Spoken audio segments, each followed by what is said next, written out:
The skyline of Chicago glittered like a diamond necklace, but inside the penthouse, the air was thick with the scent of expensive wine and cheap lies. Ethan watched his wife touch the other man's arm, a touch that lingered 3 seconds too long to be innocent. We often ignore the cracks in the foundation until the roof collapses on our heads. If you want to witness how a broken man rebuilds himself into a king to reclaim his throne, stay with me, the storm is just beginning. The intricate ice sculpture in the center of the atrium was melting, dripping slow, rhythmic tears onto the velvet tablecloth. Ethan Caldwell felt a kinship with it. He was slowly disintegrating, one drop at a time, amidst the heated arrogance of Chicago's elite.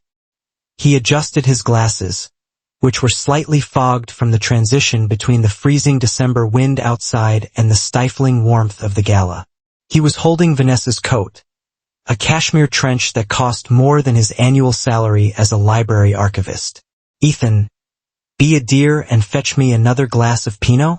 And try not to bump into anyone this time," Vanessa said, not turning her head. She was captivating in a silver backless gown, her smile strictly reserved for the heavy-set man standing in front of her, a potential client for her agency. "Of course," Ethan whispered. His voice was swallowed by the jazz band playing in the corner. He walked toward the bar, weaving through the crowd. He was a ghost in a room full of peacocks. People looked through him, not at him. He was just Vanessa's husband, the quiet, boring accessory she dragged along to maintain the image of domestic stability. After getting the wine, Ethan realized he didn't know where she had drifted off to. He scanned the room and saw the hem of her silver dress disappearing behind a heavy velvet curtain leading to the VIP terrace. He followed, intending to give her the drink and perhaps suggest they leave early. The snow was coming down harder, and he was worried about the drive. As he approached the curtain, the voices stopped him. "You have to be patient, Adrian." Vanessa's voice was low, sultry, a tone she hadn't used with Ethan in years. "I'm tired of waiting, Van," a male voice replied. Adrian Thorne, the hotshot venture capitalist who had been mentoring Vanessa for 6 months. "Look at him out there. He's pathetic. He looks like a waiter who got lost." Ethan stood frozen, his hand gripping the stem of the wine glass. "He's useful for now," Vanessa sighed, the sound of ice clinking in a glass. "He pays the mortgage on the condo, he does the taxes, he cleans. He's safe. But God, he's such an anchor. A rusty, heavy anchor dragging me to the bottom of the ocean. I look at him and I just see mediocrity." "So cut the rope," Adrian said. "I will," she promised. "Once the Q4 bonus hits my account. I can't afford a divorce lawyer until then. Just let me use him for a few more months. Then I'll kick him to the curb where he belongs." Ethan felt a coldness spread through his chest that had nothing to do with the Chicago winter. It was the absolute clarity of heartbreak. He wasn't a partner, he was a utility, an appliance to be discarded when upgraded. He looked down at the wine in his hand, a dark red Pinot Noir. He didn't burst through the curtain. He didn't make a scene. He carefully set the full glass on a nearby pedestal, right next to a bust of a Roman emperor. He took out his phone. He opened his banking app and transferred his half of their joint savings, meager as it was, into his personal account. Then, he navigated to Vanessa's contact. Delete. He turned around and walked toward the exit. The doorman nodded at him. "Leaving so soon, sir? Without your wife?" "I don't have a wife," Ethan said calmly, buttoning his cheap coat against the biting wind. "Not anymore." He stepped out into the blizzard. The white snow swallowed his footprints almost as soon as he made them. By morning, it would be like he was never there at all. The apartment was exactly as they had left it 3 hours ago. Impeccably clean, tastefully decorated, and utterly devoid of warmth. Ethan closed the heavy oak door behind him, the sound of the latch clicking into place echoing like a gunshot in the silence of the penthouse. He didn't turn on the main lights. The ambient glow from the city skyline filtered through the swirling snow outside the floor-to-ceiling windows, provided enough illumination. He moved with a terrifying calm, a mechanism that had been engaged the moment he stepped out of the gala. He went straight to the bedroom. The scent of Vanessa's Chanel perfume still lingered on the duvet, a smell that used to comfort him but now made his stomach turn. He pulled his 2 battered suitcases from the back of the walk-in closet, the ones he had owned before they met, before he became the invisible accessory to her rising star. He packed methodically. No frantic stuffing of clothes, no throwing things. He folded his shirts with precision. He took only what he had bought with his own money. His modest wardrobe, his toiletries, and most importantly, his books. First editions of obscure historical texts, leather-bound journals, the things Vanessa called dust collectors. He wrapped them carefully in sweaters to protect them. They were the only things in this house that had a soul. He left the Armani suits she had bought him for her company parties hanging in the closet. He left the expensive watch on the dresser. He left the life she had curated for him. Next, the study. Ethan sat at the sleek glass desk where he had spent countless nights balancing their budget while she was out networking. He booted up the shared desktop computer. The screen illuminated his face, highlighting the deep shadows under his eyes. He didn't browse through old photos. He didn't read old emails to torture himself. He navigated to the settings and initiated a full factory reset. Erase all content and settings. He clicked confirm without a tremor in his hand.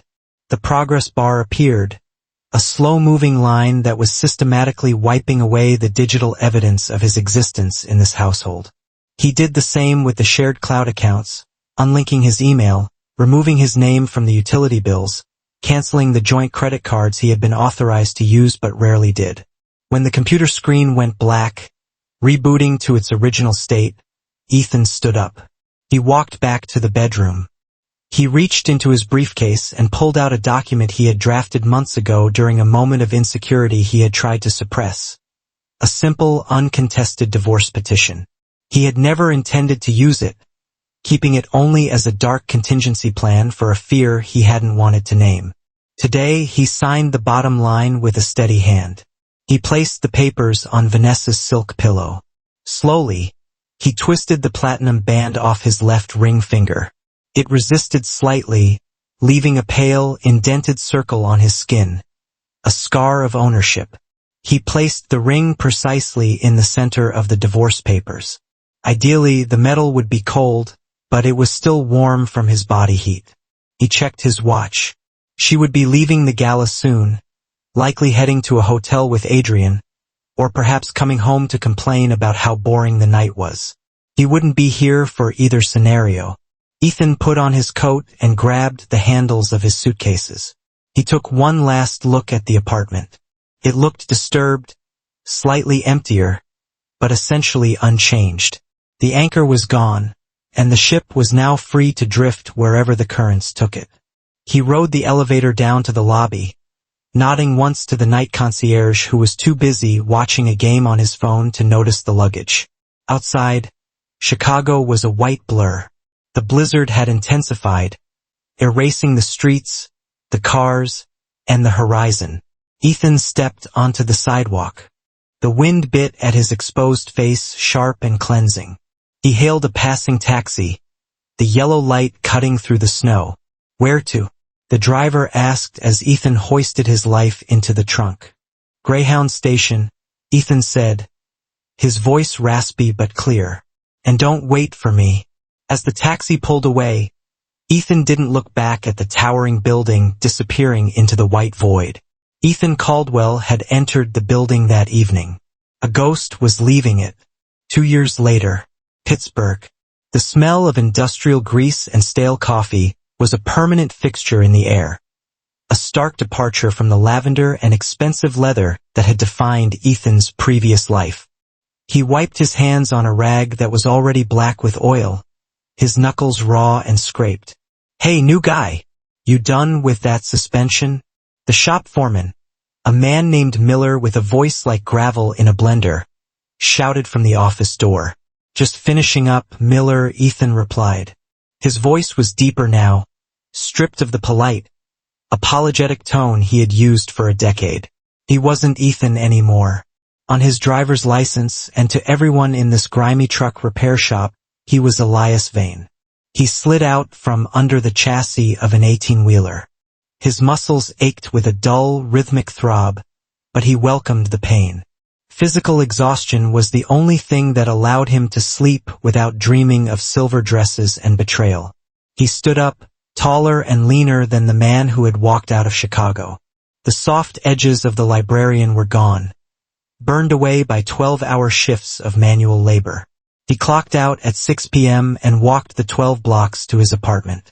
It was a studio in a brick building that had survived the collapse of the steel industry, much like its inhabitants. The heating pipes rattled, and the view was a brick wall, but it was his, paid for with cash, owning nothing to anyone. Inside, the transformation continued. The mechanic's overalls came off, and Elias showered, scrubbing the day's grime from his skin until he was red. Then, he sat down at a folding table that served as his command center. On the table sat 3 used monitors hooked up to a powerful custom-built tower. This was where the real work happened. Elias wasn't just fixing trucks, he was deconstructing companies. He opened a fresh can of seltzer and cracked his knuckles. On the screens, waterfalls of data cascaded down, stock charts, quarterly earnings reports, legal filings buried in the back pages of government websites. His wife, his ex-wife, had called him a boring archivist. She had mocked his ability to sit for hours sifting through dusty records. She hadn't realized that an archivist is simply a detective who knows where the bodies are buried. The skills were transferable. Instead of tracking historical lineages, he was now tracking shell companies, hidden debts, and supply chain fractures. Tonight, his target was Ethelgard Logistics, a company currently praised by Wall Street analysts.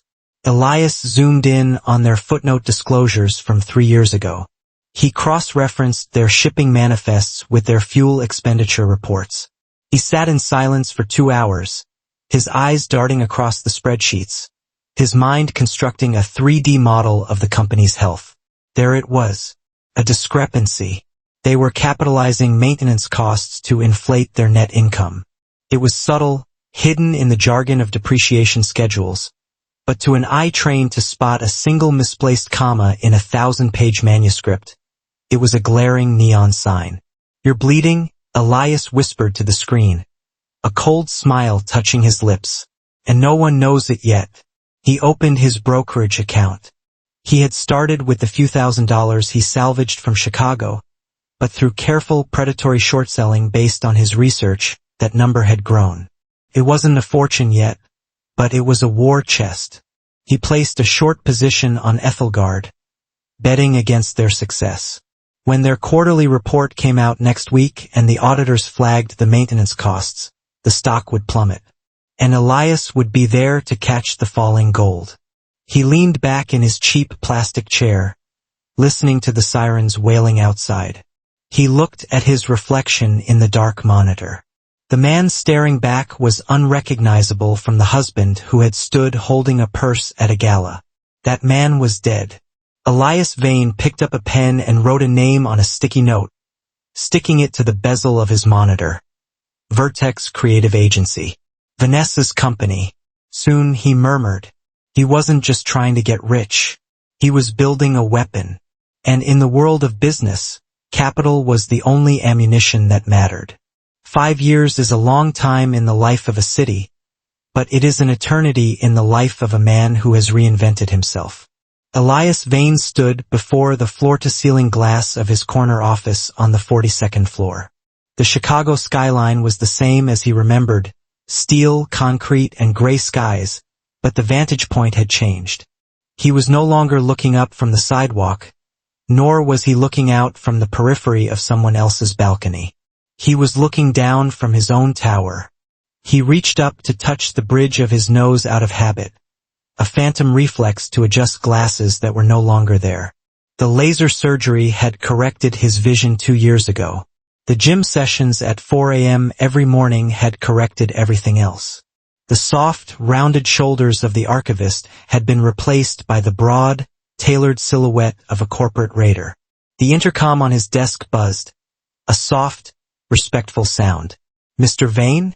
The diligence report on the targeted asset is ready," his assistant, Sarah, announced. "Bring it in," Elias said. His voice was steady, lacking the eager-to-please lilt that Ethan used to have. Sarah entered, placed a thick, leather-bound folder on his desk, and retreated silently. She didn't know he used to fix trucks in Pittsburgh. She didn't know he used to organize library books. She only knew him as the founder of Vane Ventures, a private equity firm with a reputation for ruthless efficiency. Elias sat down and opened the folder. The first page featured a glossy photograph of a modern office building with the logo Vertex Creative Agency emblazoned on the front. He ran his finger over the logo. Felt like touching a tombstone. He flipped to the financials. It was a disaster, exactly as he had predicted. Under the leadership of Vanessa and her husband, Adrian Thorne, the agency had hemorrhaged money. The report laid it all out in black and white. Misappropriated funds, creative accounting to hide losses, and a looming IRS audit that would likely result in prison time if they didn't find a massive injection of capital immediately. And then there was the personal section of the report, the part Elias had paid a private investigator extra to compile. Subject: Adrian Thorne. Status: severe liquidity issues. Gambling debts estimated at $1.2 million. Assets leveraged. Elias leaned back in his leather chair. The irony was almost poetic.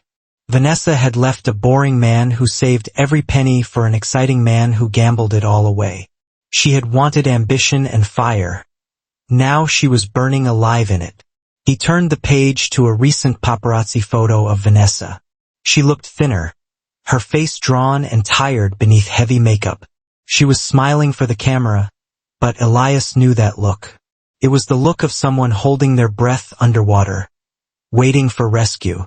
She needed a savior, an angel investor, someone with deep pockets and a willingness to overlook the messy reality of her balance sheet.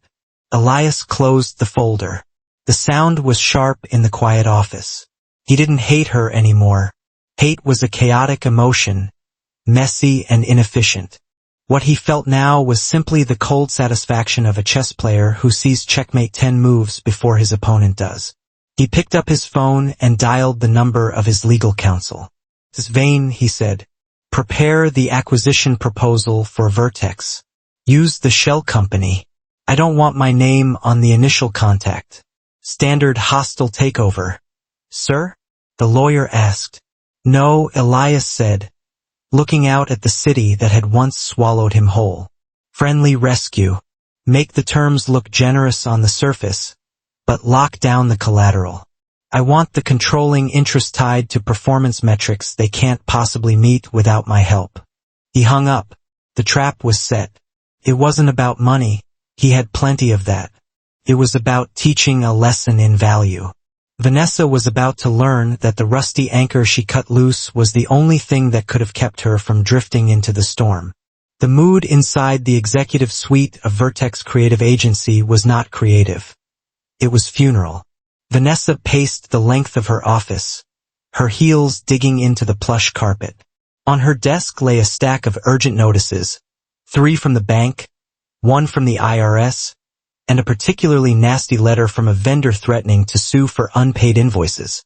She stopped at the window, pressing her forehead against the cool glass. 5 years ago, she had felt like the queen of this city. Now, she felt like a prisoner in a tower she couldn't afford to maintain. The door swung open without a knock. Adrian strolled in, looking disheveled for 10 a.m. He smelled faintly of bourbon and expensive cologne, the scent of failure disguised as leisure. "Van, darling," he said, collapsing onto the leather sofa. "Do we have access to the corporate reserve account? My card got declined at the club last night. Embarrassing." Vanessa turned slowly, her eyes cold. "There is no reserve account, Adrian. You drained it last month for that sure-thing investment in crypto. We are overdrawn. We can't make payroll on Friday." Adrian waved a dismissive hand. You're always so dramatic. Just move some numbers around. You're the genius, right? Fix it. I can't fix a black hole. Vanessa snapped, her voice cracking. We need a miracle, Adrian. Or we need a buyer. Otherwise, we're not just losing the company. We're going to jail for fraud. Adrian went pale, finally sensing the gravity of the situation.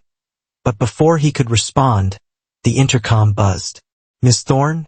Mr. Sterling is here to see you, her assistant said, her voice trembling slightly. Vanessa smoothed her skirt and took a deep breath. Send him in. Mr. Sterling was a man who looked like he was carved out of granite. Gray suit, gray hair, and eyes that gave away nothing. He was the senior partner at a high-end law firm representing an interested party.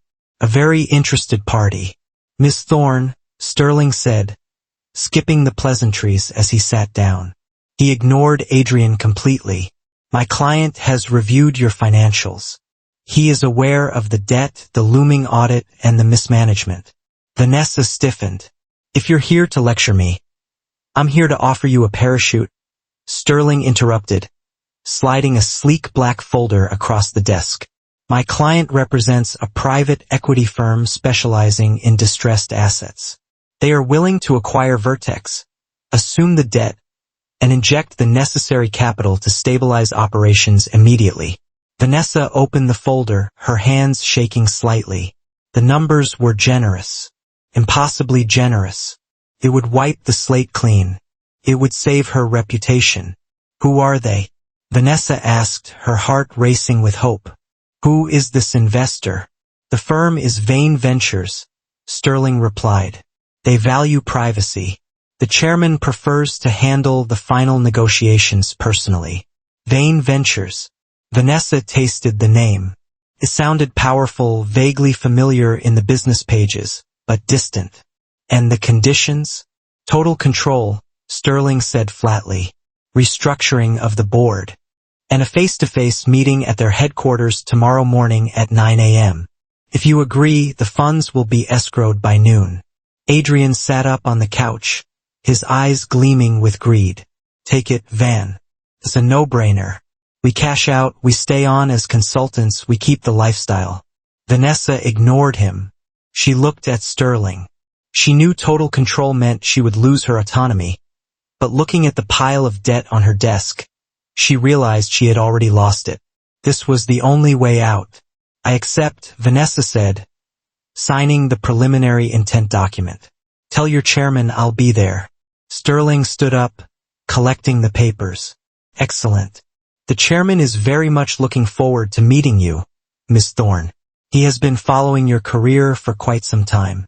As the lawyer left, Vanessa collapsed into her chair, a wave of relief washing over her. She didn't hear the ominous undertone in Sterling's final words. She only heard salvation.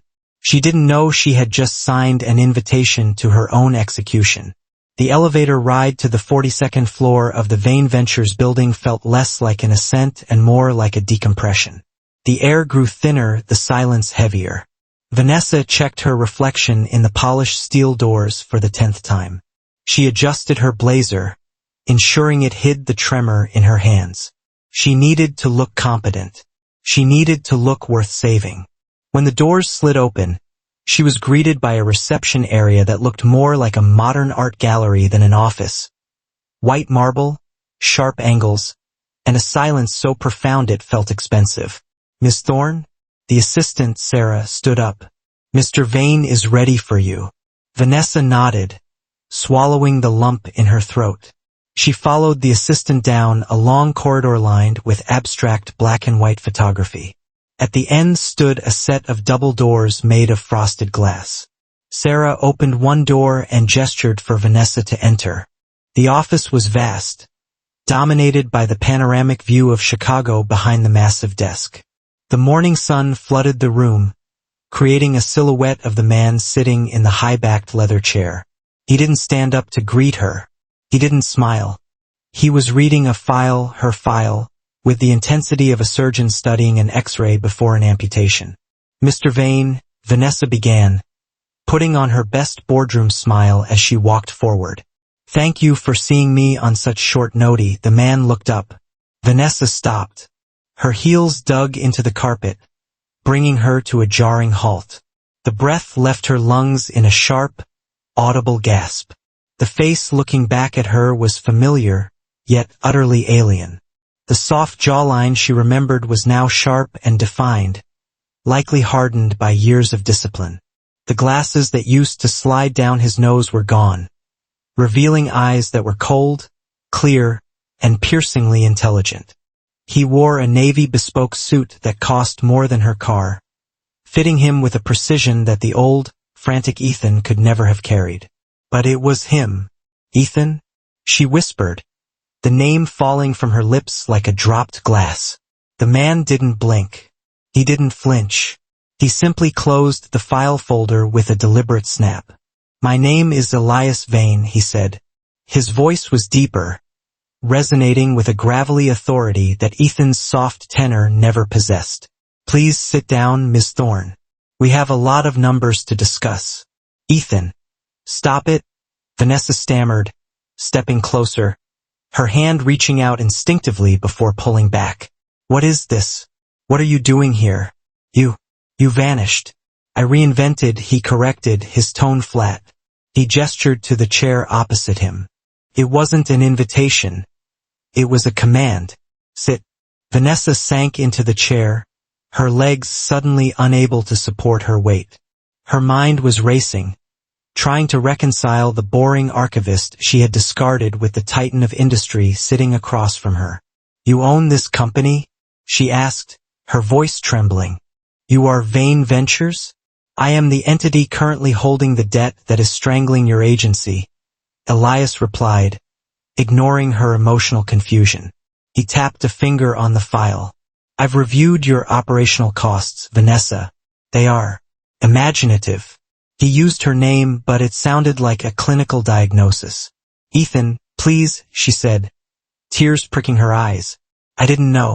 If I had known." "If you had known, you would have asked for more money," he cut her off. He stood up then, walking slowly around the desk. He moved with a predator's grace. He leaned against the edge of the desk, towering over her seated form. "Let's focus on the data," he said, cruel in his professionalism. "You called me a rusty anchor once. You said I dragged you down. Yet, looking at these spreadsheets, it seems you were perfectly capable of sinking all on your own." Vanessa flinched as if he had slapped her. He remembered. Of course he remembered. "My investigation shows that you allowed Adrian Thorne to siphon nearly $400,000 for personal gambling debts under the guise of marketing research," Elias continued, his voice devoid of pity. "That is embezzlement, Vanessa. That is prison time. I can fix it," she sobbed, the facade completely crumbling. "I just need the investment. I can pay it back." "You can't fix it," Elias said softly. "You are incompetent, Vanessa. You have vision, perhaps, but you have no foundation. You built your castle on sand, and now the tide is coming in." He walked back to his chair and sat down, reclaiming the throne. "However," he said, intertwining his fingers, "I am a businessman.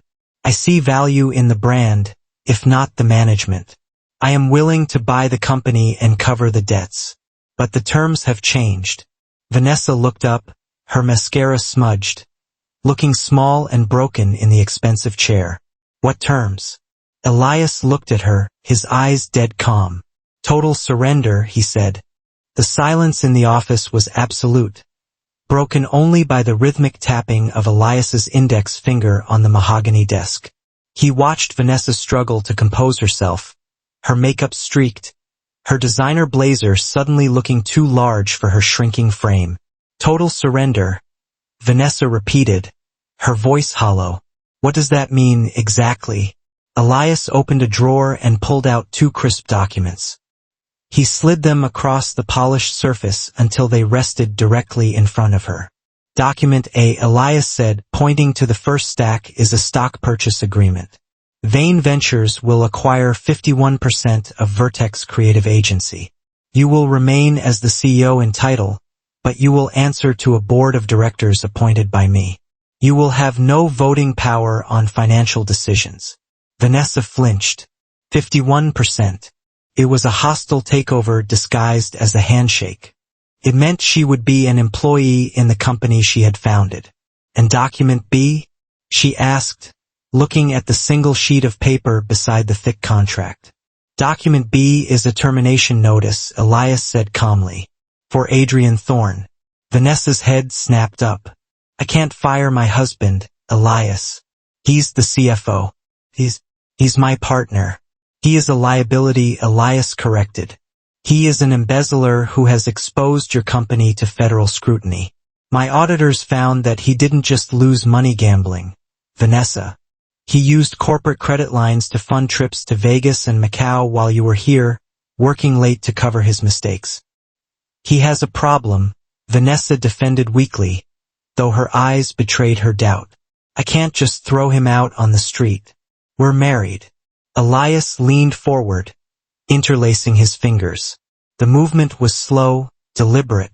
You were married to me too, Vanessa. Do you remember? The question hung in the air like smoke.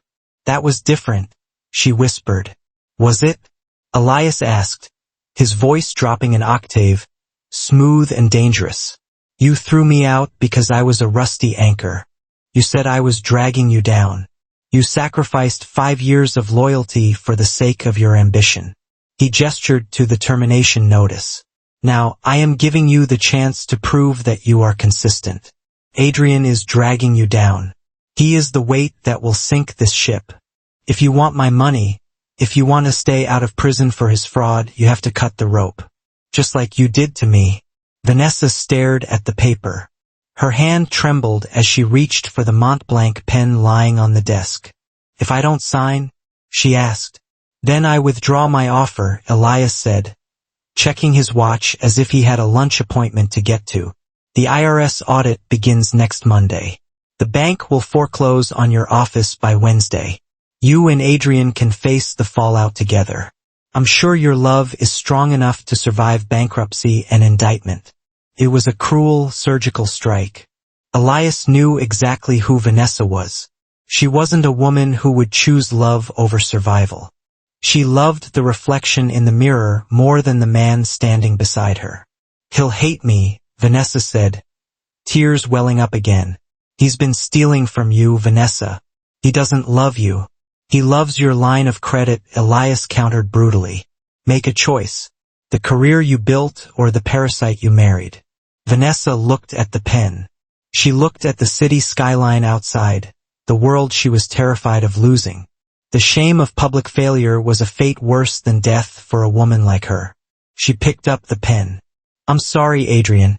She whispered to the empty room. She signed the termination notice first, slashing her signature across the line with a force that nearly tore the paper. Then, she signed the stock transfer. Elias watched her, his expression unreadable. There was no joy in this victory, only a cold confirmation of his hypothesis. People didn't change. They just found new things to sell. Done, she said, pushing the papers back to him. She looked defeated, hollowed out. Elias took the documents. He didn't offer comfort. He didn't offer a tissue. Smart business decision, he said, placing the papers into a folder. Now, there is one last thing you should know before you leave.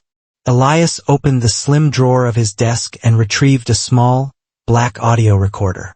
He placed it on the glass surface between them, right next to the termination papers Vanessa had just signed with trembling hands. You struggled with that decision, Elias observed, his voice devoid of judgment. You felt guilty for cutting Adrian loose. You felt like you were betraying your partner.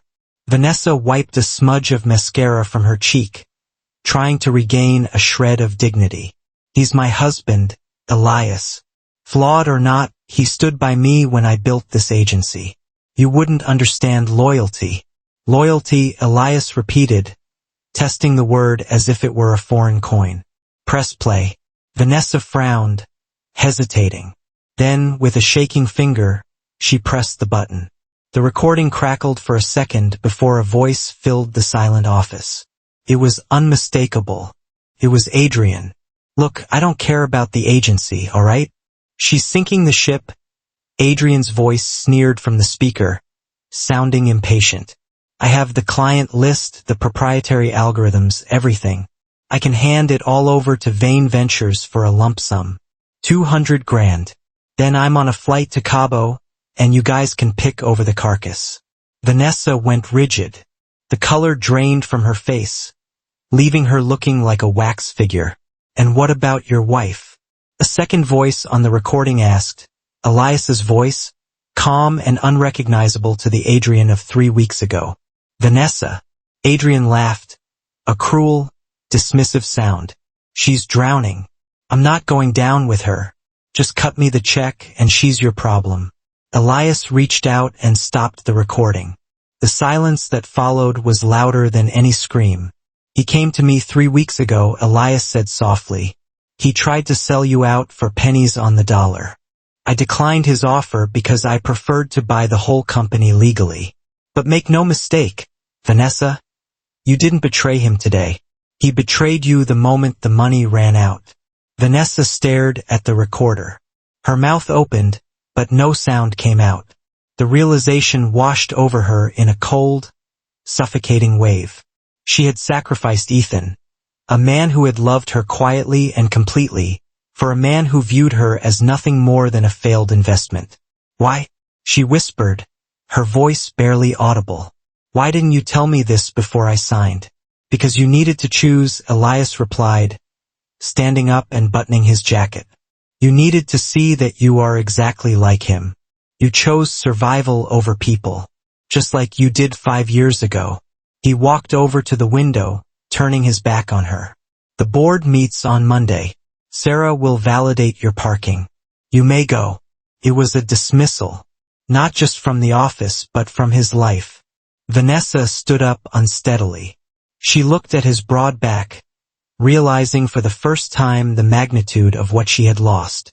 She wanted to apologize, to beg, to scream, but the cold authority radiating from him choked the words in her throat. She was no longer his wife, nor his equal. She was just an employee who had barely kept her job. She turned and walked out of the office, the sound of her heels retreating down the long hallway sounding like the ticking of a clock that had run out of time. When the door clicked shut, Elias didn't turn around. He looked out at the sprawling grid of Chicago. The snowstorm had stopped.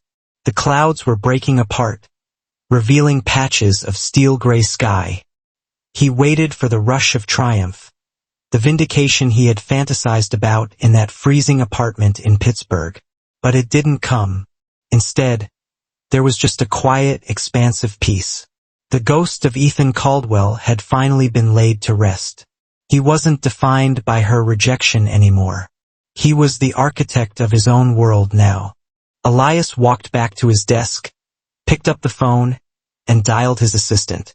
Sarah, he said, his voice steady and clear. Cancel my afternoon appointments. I'm going for a walk.